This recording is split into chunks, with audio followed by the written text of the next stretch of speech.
In the last video, we discussed signum function. So signum function ಗೆ ಇನ್ನೊಂದು definition ಇದೆ. ಇದು very basic level of definition.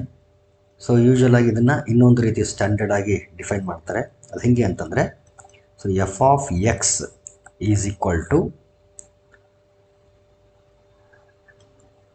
mod x by x if x is not equal to 0, 0 if x is equal to 0. So ಇದು ಕೂಡ ಸಿಗ್ನಮ್ ಫಂಕ್ಷನ್ನ definition.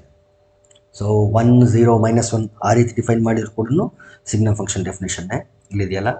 This is also definition of signum function and this one is also definition of signum function. So ಈ ಕೆಳಗಡೆ ಏನು define ಮಾಡಿದ್ದೀನಿ mod x by x, ಇದು ಹೇಗೆ ಅದಕ್ಕೆ ಡೆಫಿನೇಷನ್ ಆಗ್ತದೆ ಅಂತಂದರೆ, ಸಪೋಸ್ ಇದನ್ನು ನಾವೇನಾದರೂ ಓಪನ್ ಮಾಡಿದ್ವಿ ಅಂತಂದರೆ again we get the same definition f of x equal to 1 0 -1 ಇದೆಯಲ್ಲ. ಸೊ ಅದೇ ಡೆಫಿನೇಷನ್ ಸಿಗ್ತದೆ. ಹೆಂಗೆ ಅಂತಂದರೆ, already we know how modulus behaves. So ಒಂದು ವೇಳೆ ನಾವು ಇದನ್ನು ಓಪನ್ ಮಾಡಿದರೆ ಎಕ್ಸ್ ನಾಟ್ ಈಕ್ವಲ್ ಟು 0 ಅಂತಂದರೆ either x may be positive or x may be negative. If x is positive, if x is greater than 0, then mod x will be equal to x divided by x. If x is negative, then this mod x will be equal to minus x and divided by x as it is. So x cancel ಆದರೆ ನಮಗೆ 1 ಉಳಿತು, ಇಲ್ಲಿ x cancel ಆದರೆ ನಮಗೆ -1 ಬಂತು. So here ಇದನ್ನು ನಾನು as it is ಬರ್ಕೊಂಡ್ರೆ 0 when x is equal to 0. ನೋಡಿ, x is greater than 0 value ಏನು ಬಂದಿದೆ, 1 ಬಂದಿದೆ. ಎಕ್ಸ್ ಲೆಸ್ ದೆನ್ 0 ವ್ಯಾಲ್ಯೂ ಏನಿದೆ, -1. X is equal to 0 0. So ಇದೇ ಡೆಫಿನೇಷನ್ನೇ ಮತ್ತೆ ನಮಗೆ ಸಿಗ್ತದೆ. ಹಾಗಾಗಿ ಸಿಗ್ನಮ್ ಫಂಕ್ಷನನ್ನು ಎರಡೂ ರೀತಿಯಲ್ಲಿ ಡಿಫೈನ್ ಮಾಡ್ಬೋದು. F of x equal to mod x by x if x is not equal to 0 and x equal 0 when x is equal to 0, ಈ ರೀತಿನಾದರೂ ಡಿಫೈನ್ ಮಾಡ್ಬೋದು. ಅಥವಾ f of x equal to 1 when x is greater than 0, 0 when x is equal to 0, -1 when x is less than 0. So ಎರಡೂ ರೀತಿಯಲ್ಲಿ ನಾವು define ಮಾಡ್ಬೋದು. So this is all about signum function. Now next we shall move towards the next type of function, that is greatest integer function. Next type of function is greatest integer function. Greatest integer function. ಇದನ್ನ short ಆಗಿ GIF ಅಂತ ಕರೀತಾರೆ. GIF means greatest integer function. So ಏನಿದು greatest integer function? So ಏನಿದರ definition ಅಂತಂದರೆ, it is also defined from R to R. So ನಾವೀಗೇನು discuss ಮಾಡ್ತಿದ್ವಿ, all of these are real valued functions. Real valued functions and actually they are real functions. Already real valued ಅಂದ್ರೇನು, real ಅಂತಂದ್ರೆ ಏನು ಅಂತೇಳಿ ನಾನು ಯಾವುದೋ ಒಂದು ಪ್ರೀವಿಯಸ್ ವೀಡಿಯೋನಲ್ಲಿ ಡಿಸ್ಕಸ್ ಮಾಡಿದ್ದೀನಿ. So you can visit that video. So f from R to R, set of all real ನಂಬರ್ಸಿಂದ ಸೆಟ್ ಆಫ್ ಆಲ್ ರಿಯಲ್ ನಂಬರ್ಸ್ಗೆ ಡಿಫೈನ್ ಆಗಿರೋಂಥ ಒಂದು ಫಂಕ್ಷನ್ನು. ಸೊ ಇದನ್ನು ಯಾವ ರೀತಿ ಡಿಫೈನ್ ಮಾಡ್ತಾರೆ ಅಂತಂದರೆ, f of x is equal to, so ಇದಕ್ಕೆ ಒಂದು ದೊಡ್ಡ ಡೆಫಿನೇಷನ್ ಇದೆ.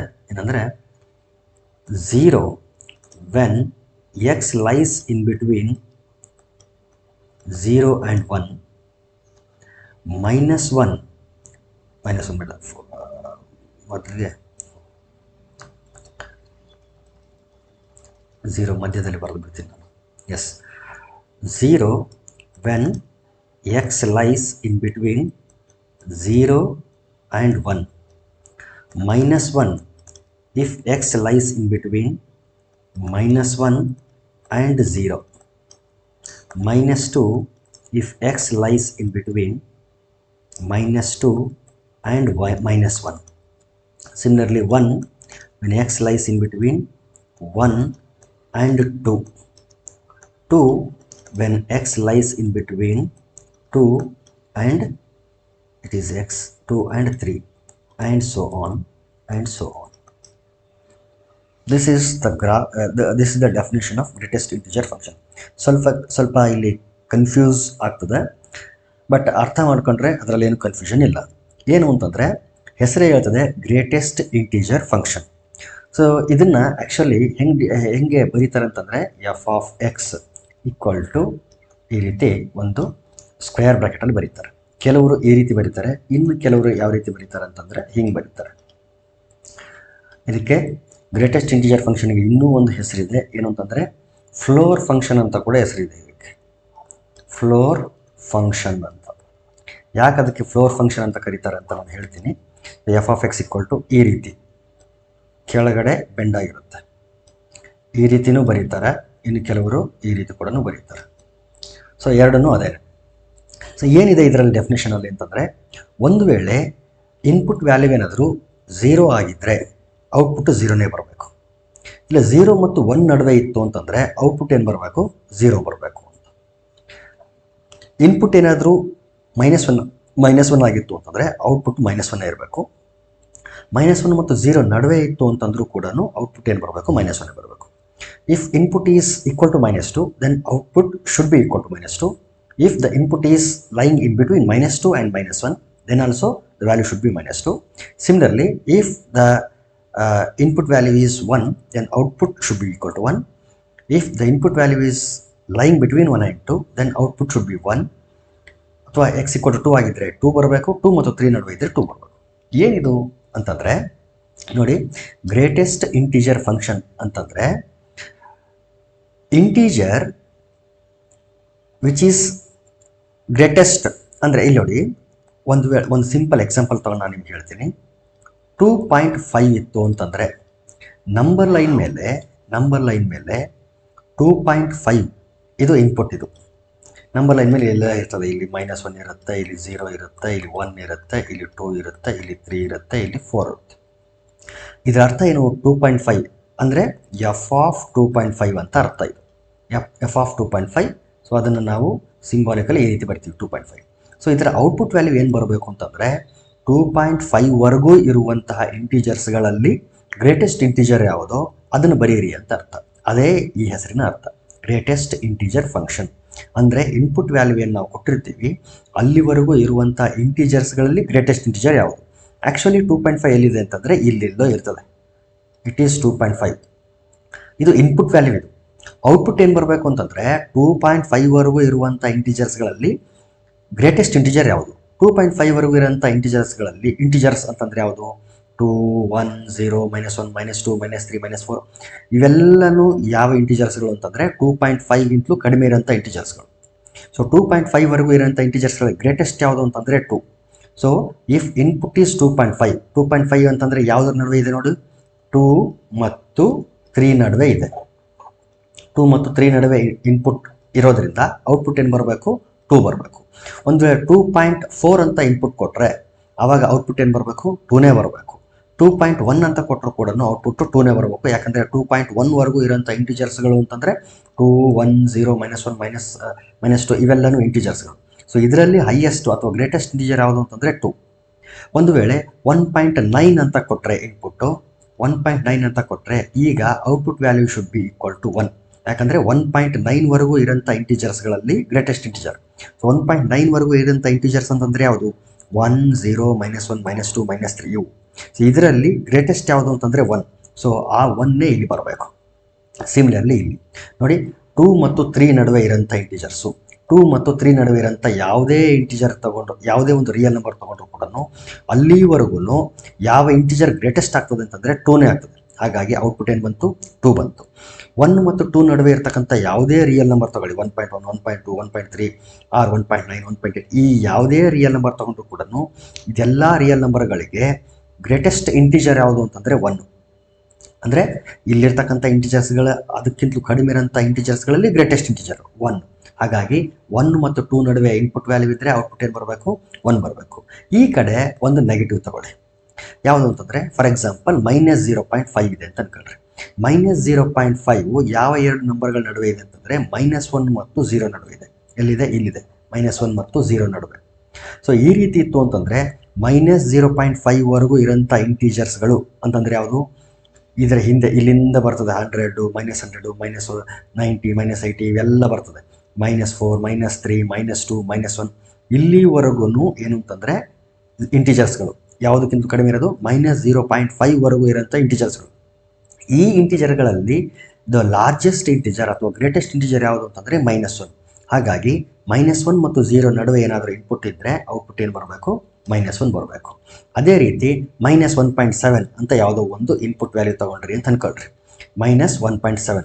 ಸೊ ಔಟ್ಪುಟ್ ಏನು ಬರಬೇಕು ಅಂದರೆ -2 ಬರಬೇಕು. ಅದರ ಹಿಂದಿನ ನಂಬರ್ ನೋಡಿ, -2 ಮತ್ತು -1, -2 ಮತ್ತು -1 ನಡುವೆ ಇನ್ಪುಟ್ ಇದ್ದರೆ ಔಟ್ಪುಟ್ ಏನು ಬರಬೇಕು, -2 ಬರಬೇಕು. ಸೊ ಈ ರೀತಿ ಏನಾಗ್ತದೆ ಅಂತಂದರೆ ಈ ಕಡೆ ಇನ್ಫಿನಿಟಿವರೆಗೂ ಎಕ್ಸ್ಟೆಂಡ್ ಆಗ್ತದೆ, ಈ ಕಡೆನೂ ಇನ್ಫಿನಿಟಿವರೆಗೆ ಎಕ್ಸ್ಟೆಂಡ್ ಆಗ್ತದೆ. ಸೊ ಈ ರೀತಿ ಇಂಟಿಜರ್ ತಗೊಂಡ್ರೆ, ಸಪೋಸ್ ಇದು ನಾನೇನು ಹೇಳಿದೆ ಅಂತಂದರೆ ಎರಡು ಯಾವುದಾದ್ರೂ ನಾನ್ ಇಂಟಿಗ್ರಲ್ ರಿಯಲ್ ನಂಬರ್ಸ್ ತೊಗೊಂಡ್ರೆ ಔಟ್ಪುಟ್ ಏನಾಗ್ತದೆ ಅಂತ.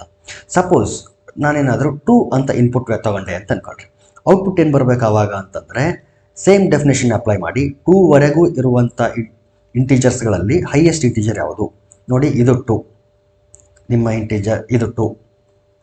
ಸೊ 2ವರೆಗೆ ಇರೋಂಥ ಇಂಟೀಜರ್ಸ್ಗಳು ಅಂತಂದರೆ ಯಾವುದು, -4, -3, -2, -1, 0, 1, 2. 2ವರೆಗೆ ಅಂತಂದರೆ 2 ಕೂಡ ಇನ್ಕ್ಲೂಡ್ ಆಗ್ತದೆ. ಸೊ ಈ ಇಂಟೀಜರ್ಗಳಲ್ಲಿ ಹೈಯೆಸ್ಟ್ ಇಂಟೀಜರ್ ಅಥವಾ ಗ್ರೇಟೆಸ್ಟ್ ಇಂಟೀಜರ್ ಯಾವುದು ಅಂತಂದರೆ 2. ಹಾಗಾಗಿ ನೀವು 2 ಇನ್ಪುಟ್ ಆಗಿದ್ದರೆ ಔಟ್ಪುಟ್ ಕೂಡ 2 ಬರ್ತದೆ. ಸಪೋಸ್ 4 ಅಂತ ನೀವೇನಾದರೂ ಇನ್ಪುಟ್ ಕೊಟ್ಟರೆ ಔಟ್ಪುಟ್ ಏನು ಬರಬೇಕು, 4 ಬರಬೇಕು. ಯಾಕಂದರೆ 4ವರೆಗೂ ಇರೋಂಥ ಇಂಟೀಜರ್ಸ್ಗಳು ಅಂತ ನಾವು ಹೇಳ್ತೀವಿ. 4ವರೆಗೂ ಇರೋಂಥ ಇಂಟೀಜರ್ಸ್ಗಳು ಅಂತಂದರೆ ಎಲ್ಲ ಇಂಟೀಜರ್ಸ್ಗಳು ಬರ್ತವೆ, ಇನ್ಫಿನಿಟಿಯಿಂದ ಬರ್ತವೆ ಎಲ್ಲ ಇಂಟೀಜರ್ಸ್ಗಳು. ಇಲ್ಲಿ 0, 1, 2, 3, 4ವರೆಗೂ ಇರೋಂಥ ಇಂಟೀಜರ್ಸ್ಗಳು ಅಂತಂದರೆ 4 ಕೂಡ ಬಂತು. ಸೊ ಇಷ್ಟರಲ್ಲಿ ಹೈಯೆಸ್ಟ್ ಯಾವುದು ಅಂತಂದರೆ 4n. ಹಾಗಾಗಿ ನೀವು ಯಾವುದೇ ಇಂಟೀಜರು ಇನ್ಪುಟ್ ಆಗಿ ತಗೊಂಡ್ರೆ ಔಟ್ಪುಟ್ ಇಂಟೀಜರೇ ಬರ್ತದೆ.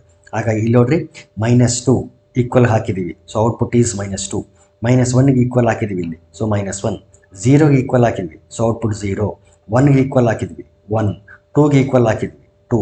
ಸೊ x ಈಕ್ವಲ್ ಟು 2 ಆಗಿರ್ಬೋದು, ಅವಾಗಲೂ ಔಟ್ಪುಟ್ 2 ಬರ್ತದೆ. 2 ಮತ್ತು 3 ನಡುವೆ ಇದ್ರೂ ಔಟ್ಪುಟ್ 2 ಬರುತ್ತೆ.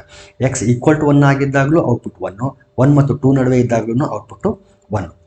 ಸೊ ಇದಕ್ಕೆ ಫ್ಲೋರ್ ಫಂಕ್ಷನ್ ಅಂತ ಯಾಕೆ ಕರೀತಾರೆ ಅಂತಂದರೆ ಇಲ್ಲಿ ನೋಡಿ, -1 ಮತ್ತು 0 ನಡುವೆ ಇರೋಂಥ ಇಂಟೀಜರ್ಸು ಅದಕ್ಕಿಂತ ಕಡಿಮೆ ವ್ಯಾಲ್ಯೂ ಬರ್ತಾ ಇದೆ -1. 1 ಮತ್ತು 2 ನಡುವೆ ಏನಾದರೂ ನಾವು ವ್ಯಾಲ್ಯೂಸ್ ಹಾಕಿದರೆ ಅದಕ್ಕಿಂತ ಕಡಿಮೆ ಬರ್ತಾ ಇದೆ 1. ಸೊ ಕಡಿಮೆ ಬರ್ತಾ ಇರೋದ್ರಿಂದ ಅದಕ್ಕೆ ನಾವೇನಂತ ಕರಿತೀವಿ ಅಂತಂದರೆ ಫ್ಲೋರ್ ಫಂಕ್ಷನ್ ಅಂತ ಕರಿತೀವಿ. ಅದನ್ನು ನಾವು ಗ್ರಾಫಲ್ಲಿ ಇನ್ನೂ ಕ್ಲಿಯರ್ ಆಗಿ ಅದನ್ನು ಅಬ್ಸರ್ವ್ ಮಾಡ್ಬೋದು. ಇಲ್ಲೂ ಕೂಡ ಚಿತ್ರ ಹೇಳ್ತಾ ಇದೆ ನೋಡ್ರಿ, ಈ ರೆಪ್ರೆಸೆಂಟೇಷನ್ ಕೂಡ ಅದನ್ನೇ ಹೇಳ್ತಾ ಇರೋದು. ಮೇಲ್ಗಡೆ ನಿನ್ನ ಹಾಕಿದರೆ ಸಪೋಸ್ 2.5 ಹಾಕಿದರೆ ಔಟ್ಪುಟ್ ವ್ಯಾಲ್ಯೂ ಏನು ಬರುತ್ತೆ, 2 ಬರುತ್ತೆ. ಹಾಗಾಗಿ ಕೆಳಗಡೆ ವ್ಯಾಲ್ಯೂ ಬರುತ್ತೆ ಅಂತ, ಕೆಳಗಡೆ ಫ್ಲೋರ್ಗೆ ಸ್ಟಾಪ್ ಆಗ್ತದೆ ಅಂತೇಳಿ ಇದು ರೆಪ್ರೆಸೆಂಟ್ ಮಾಡ್ತಾ ಇರೋದು. ಸೊ ಇದನ್ನು ನಾವೇನು ಮಾಡ್ಬೋದು ಅಂತಂದರೆ ಗ್ರಾಫ್ ಹಾಕಿದರೆ ಇನ್ನೂ ಕ್ಲಿಯರ್ ಆಗಿ ಇದು ನಮಗೆ ಅರ್ಥ ಆಗ್ತದೆ.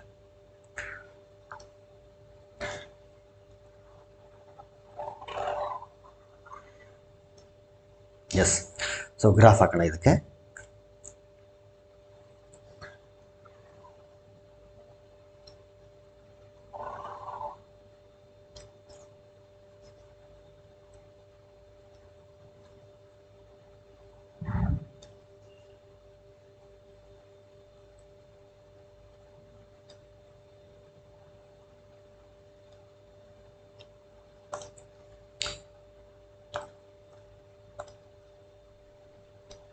ಇದು 1, 2, 3, 4, 5, it is 0, -1, -2, -3, -4 and so on. It is x dash x, it is y dash, and it will be equal to 1, 2, 3, 4, ಈ ಕಡೆ -1, -2, -3, -4. ಈಗ ನೋಡಿ 0 ಇಂದ ಶುರು ಮಾಡೋಣ. 0 ಮತ್ತು if x is equal to 0, output is 0. So 0 ಆಗಿದ್ದರೆ 0 ಬಂತು. ಸೊ ಕಲರ್ ಚೇಂಜ್ ಮಾಡೋಣ, red colour. If x is equal to 0, then output is 0. If x is in between 0 and 1, then also output is 0. If x is 0 and 1, yx ಮೇಲೆ value of 0 is here only. So output ಏನು ಬರ್ತದೆ, ಇಲ್ಲಿಂದ ಇಲ್ಲಿವರೆಗೂ 0ನೇ ಬರ್ತದೆ. ಆದರೆ right side ಹಾಲೋ circle ಬರ್ತದೆ. ಯಾಕಂದರೆ -1 ಇದ್ದಾಗ ವ್ಯಾಲ್ಯೂ ಬೇರೆ ಇದೆ, 1 ಇದ್ದಾಗ ವ್ಯಾಲ್ಯೂ ಬೇರೆ ಇದೆ. If x is equal to 1, then value is 1 ನೋಡಿ. ಯಾವಾಗ ಎಕ್ಸ್ 1ಗೆ ಬಂತಲ್ಲ ವ್ಯಾಲ್ಯೂ ಮೇಲೆ ಕಡೆ ಜಂಪ್ ಆಯಿತು, 1ಗೆ ಜಂಪ್ ಆಯಿತು. ಸೊ ವ್ಯಾಲ್ಯೂ ಇಲ್ಲಿದೆ, 1 ಹತ್ರ ಇದೆ. ಹಾಗಾಗಿ ಇಲ್ಲಿ ಹಾಲೋ ಸರ್ಕಲ್ ಬರ್ತದೆ. 1 ಮತ್ತು 2 ನಡುವೆ ಇತ್ತು ಅಂತಂದರೆ ಆವಾಗ ವ್ಯಾಲ್ಯೂ ಏನು ಬರ್ತದೆ, ಆವಾಗಲೂ 1 ಬರ್ತದೆ. 1 ಮತ್ತು 2 1.1 ಇಲ್ಲೇ ಬರ್ತದೆ, 1.2 ಇಲ್ಲೇ ಬರುತ್ತೆ, 1.3 1 ಬರ್ತದೆ. ಹಾಗಾಗಿ 1 ಮತ್ತು 2 ನಡುವೆ ಇದ್ದಾಗಲೂ ಔಟ್ಪುಟ್ಟು 1 ಬರುತ್ತೆ. ಯಾವಾಗ 2 ಬರುತ್ತಲ್ಲ ಆವಾಗ ಇಮಿಡಿಯೇಟ್ಲಿ 2 ಮೇಲ್ಗಡೆ ಜಂಪ್ ಆಗ್ತದೆ. ಹಾಗಾಗಿ ಇಲ್ಲಿ ಹಾಲೋ ಸರ್ಕಲ್ ಕ್ರಿಯೇಟ್ ಆಗ್ತದೆ. 2 ಇದ್ದಾಗ 1 ಬರಲ್ಲ, 2 ಇದ್ದಾಗ 2 ಜಂಪ್ ಆಗಿಬಿಡ್ತದೆ. ಇಲ್ಲಿ ಇನ್ಪುಟ್ ಔಟ್ಪುಟ್. ಸೊ 2 ಇಂದ ಅಗೇನ್ 3ವರೆಗೂ ಸೊ ಈ ರೀತಿ 3ವರೆಗೆ. ಆಮೇಲೆ 3 ಬಂದು ಕೂಡಲೇ ಇಮಿಡಿಯೇಟ್ಲಿ ಏನಾಗ್ತದೆ ಅಂತಂದರೆ ಇಲ್ಲಿ 3ಗೆ ಜಂಪ್ ಆಗ್ತದೆ. 3 ಇಂದ 4 ಬಂದು ಕೂಡಲೇ ಮತ್ತೆ ನೆಕ್ಸ್ಟ್ 4ಗೆ ಜಂಪ್ ಆಗುತ್ತೆ ಆ್ಯಂಡ್ ಸೋ ಆನ್. ನೋಡಿ 1 ಮತ್ತು 2 ನಡುವೆ ಇದ್ದಾಗ ವ್ಯಾಲ್ಯೂ 1ಗೆ ಬಂದಿದೆ ಅಂದರೆ ಕೆಳಗಡೆ ಬಂದಿದೆ. So floor. 2 ಮತ್ತು 3 ಅಂದರೆ ಅದರ ಹಿಂದಿನ ನಂಬರ್ 2ಗೆ ಬಂದಿದೆ. ಸೊ ಒಂದು ರೀತಿ ಇದನ್ನು ಫ್ಲೋರನ್ನು ಏನು ಅಂದರೆ ಕೆಳಗಡೆ 2 ಮತ್ತು 3ನ ಫ್ಲೋರ್ ಯಾವುದು ಅಂದರೆ 2. ಅದನ್ನು ನೆನಪು ಮಾಡ್ತಾ ಇರೋದ್ರಿಂದ ಇದನ್ನು ಫ್ಲೋರ್ ಫಂಕ್ಷನ್ ಅಂತ ಕರೀತಾರೆ. 3 ಮತ್ತು 4 ನಡುವೆ ಇದ್ದಾಗ ಔಟ್ಪುಟ್ ಏನು ಬರ್ತಾ ಇದೆ ನೋಡಿ 3. ಸೊ 3 ಮತ್ತು 4ಅಲ್ಲಿ 3 ಅನ್ನೋದು ಲೋಯರ್ ನಂಬರ್ ಅಥವಾ ಫ್ಲೋರ್ ನಂಬರ್ ಆಗಿರೋದ್ರಿಂದ ಇದಕ್ಕೆ ಫ್ಲೋರ್ ಫಂಕ್ಷನ್ ಅಂತ ಕರೀತಾರೆ. ಅದೇ ರೀತಿ ಕೆಳಗಡೆನೂ ಕೂಡ ಹಾಕೋಣ. -1 ಮತ್ತು 0 ನಡುವೆ ಇದ್ದಾಗ -1 ಮತ್ತು 0 ನಡುವೆ ಇದ್ದಾಗ -1 ಬರುತ್ತೆ. ಸೊ ಎಕ್ಸಾಕ್ಟ್ -1 ಇದ್ದಾಗ -1 ಬಂತು. ಮತ್ತು -1 ಮತ್ತು 0 ನಡುವೆ ಇದ್ದಾಗ ಇಲ್ಲಿ ಹಾಲೋ ಸರ್ಕಲ್, ಯಾಕಂದರೆ 0 ಇದ್ದಾಗ ಇಲ್ಲಿದೆ. ಸಿಮಿಲರ್ಲಿ -2 ಮತ್ತು -1 ಇದ್ದಾಗ -2 ಇಲ್ಲಿದೆ ನೋಡಿ, -2 ಇಲ್ಲಿ ಬರಬೇಕು. ಸೊ ಇಲ್ಲಿ ಡಾರ್ಕ್ ಸರ್ಕಲ್ಲು, ಇಲ್ಲಿ ಹಾಲೋ ಸರ್ಕಲ್ಲು. ಸಿಮಿಲರ್ಲಿ -2 ಇಂದ ನೆಕ್ಸ್ಟ್ ಹೋದರೆ ಇಲ್ಲಿ -3 ಇದ್ದರೆ -3ನೇ ಬರುತ್ತದೆ. ಇಲ್ಲಿ -3 ಮತ್ತು -2 ಇದ್ದಾಗ -3 ಬರುತ್ತೆ. ಇಲ್ಲಿ ಹಾಲೋ ಸರ್ಕಲ್. ಸೊ ಈ ರೀತಿ ಏನಂದರೆ ಗ್ರಾಫು ಫಾರ್ಮ್ ಆಗ್ತದೆ. ಸೊ ಹಿಂದಿನ ನಂಬರ್ 2 ಮತ್ತು 3 ನಡುವೆ ಇನ್ಪುಟ್ ಇದ್ದರೆ 2 ಬರೋದು, 3 ಮತ್ತು 4 ನಡುವೆ ಇನ್ಪುಟ್ ಇದ್ದಾಗ 3 ಬರೋದು, ಅಂದರೆ ಅದರ ಹಿಂದಿನ ನಂಬರು ಅಥವಾ ಅದರ ಫ್ಲೋರ್ ನಂಬರ್ ಬರೋದ್ರಿಂದ ಇದಕ್ಕೆ ಫ್ಲೋರ್ ಫಂಕ್ಷನ್ ಅಂತ ಕರೀತಾರೆ. ಗ್ರೇಟೆಸ್ಟ್ ಇಂಟಿಜರ್ ಫಂಕ್ಷನ್ ಅಂತ ಯಾಕೆ ಕರೀತಾರೆ ಅಂತಂದರೆ ಯಾವ ಇನ್ಪುಟ್ ತಗೊಂಡಿರ್ತೀವಿ ಅಲ್ಲಿವರೆಗೂ ಇರುವಂತಹ ಇಂಟಿಜರ್ಸ್ಗಳು, ಆಗಲೇ ಎಕ್ಸ್ಪ್ಲೇನ್ ಮಾಡಿದ್ನಲ್ಲ ನಾನು, ಅಲ್ಲಿವರೆಗೂ ಇರುವಂಥ ಇಂಟಿಜರ್ಸ್ಗಳಲ್ಲಿ ಗ್ರೇಟೆಸ್ಟ್ ಇಂಟಿಜರ್ ಯಾವುದು ಅಂತ ಸೆಲೆಕ್ಟ್ ಮಾಡ್ಕೊಳ್ಳೋದ್ರಿಂದ ಇದಕ್ಕೆ ಗ್ರೇಟೆಸ್ಟ್ ಇಂಟಿಜರ್ ಫಂಕ್ಷನ್ ಅಂತ ಕರೀತಾ ಇದ್ದಾರೆ. ಅದೇ ರೀತಿ ಇಲ್ಲಿ ಈ ಗ್ರಾಫು ಒಂದು ರೀತಿ ಸ್ಟೆಪ್ ಥರ ಕಾಣಿಸ್ತಾ ಇರೋದ್ರಿಂದ ಇದಕ್ಕೆ ಇನ್ನೂ ಒಂದು ಹೆಸರಿದೆ, ಸ್ಟೆಪ್ ಫಂಕ್ಷನ್ ಅಂತ ಕೂಡ ಕರೀತಾರೆ. ಇದಕ್ಕೆ ಗ್ರೇಟೆಸ್ಟ್ ಇಂಟಿಜರ್ ಫಂಕ್ಷನ್ ಅಂತಲೂ ಕರೀತಾರೆ, ಫ್ಲೋರ್ ಫಂಕ್ಷನ್ ಅಂತಲೂ ಕರೀತಾರೆ, ಸ್ಟೆಪ್ ಫಂಕ್ಷನ್ ಅಂತ ಕೂಡ ಕರೀತಾರೆ. ಸ್ಟೆಪ್ ಫಂಕ್ಷನ್ ಅಂತ ಯಾಕೆ ಕರೀತಾರೆ ಅಂತಂದರೆ ಇಟ್ ಲುಕ್ಸ್ ಲೈಕ್ ಸ್ಟೆಪ್ ಥರ ಕಾಣಿಸೋದ್ರಿಂದ ಇದನ್ನು ಸ್ಟೆಪ್ ಫಂಕ್ಷನ್ ಅಂತ ಕೂಡ ಕರೀತಾರೆ. ಸೊ ಇಷ್ಟಾದ ಮೇಲೆ ನಾವು ಇದನ್ನು ಅಬ್ಸರ್ವ್ ಮಾಡಿ ಏನು ಮಾಡೋಣ ಅಂತಂದರೆ ಡೊಮೈನು ಮತ್ತು ರೇಂಜ್ ಬರೋಣ. ಕೋಡೊಮೈನ್ ನಾಟ್ ನೆಸಸರಿ, ಡೊಮೈನ್ ಮತ್ತು ರೇಂಜ್ಗಳನ್ನು ಬರೆಯೋಣ. So domain of the function f. So ಇದನ್ನು ನಾನು DF ಅಂತ ಬರೀತೀನಿ. So domain of the function is of course set of all real numbers. ಎಲ್ಲ ರಿಯಲ್ ನಂಬರ್ಸ್ಗಳು ಕೂಡ ಇನ್ಪುಟ್ ವ್ಯಾಲ್ಯೂಸ್ ಆಗಿ ಕೆಲಸ ಮಾಡ್ತಾ ಇರೋದ್ರಿಂದ domain of the function is set of all real numbers. And what about range? Range ಏನಾಗ್ತದೆ ಅಂತಂದರೆ range of the function f. So RF. So it is equal to, so input ವ್ಯಾಲ್ಯೂಸ್ಗಳಿಗೆ output ಏನು ಬರ್ತಾ ಇದೆ ಅಂತಂದರೆ 0 ಮತ್ತು 1 ನಡುವೆ ಇದ್ದರೆ 0 ಬರ್ತಾ ಇದೆ, 1 ಮತ್ತು 2 ನಡುವೆ ಇದ್ದರೆ 1 ಬರ್ತಾ ಇದೆ, 2 ಮತ್ತು 3 ನಡುವೆ ಇದ್ದರೆ 2 ಬರ್ತಾ ಇದೆ. ಅಂದರೆ ಬರೀ ಇಂಟೀಜರ್ಸ್ಗಳು ಔಟ್ಪುಟ್ ಆಗಿ ಬರ್ತಾ ಇದೆ. ಇಲ್ಲೂ ಕೂಡ ಅಬ್ಸರ್ವ್ ಮಾಡ್ಬೋದು ನೀವು 0, 1, 2, 3, 4, ಈ ಕಡೆ -1, -2, -3, -4. ಸೊ ಈ ರೀತಿ ಬರ್ತಾ ಇರೋದ್ರಿಂದ we can clearly C that only integers are the output values for this function. So we can write like this: -2, -1, 0, 1, 2 and so on. So ಈ ರೀತಿನಾದರೂ ಬರಿಬೋದು, ಅಥವಾ set of all integers. So usually ನಾವು ಅದನ್ನು Z ಈ ರೀತಿ ಈ ಒಂದು ಸ್ಕ್ರಿಪ್ಟಿಂದ ನಾವು ಡಿನೋಟ್ ಮಾಡ್ತೀವಿ. So range of greatest integer function is set of all integers and domain of the function is set of all real numbers. So this is about greatest integer function.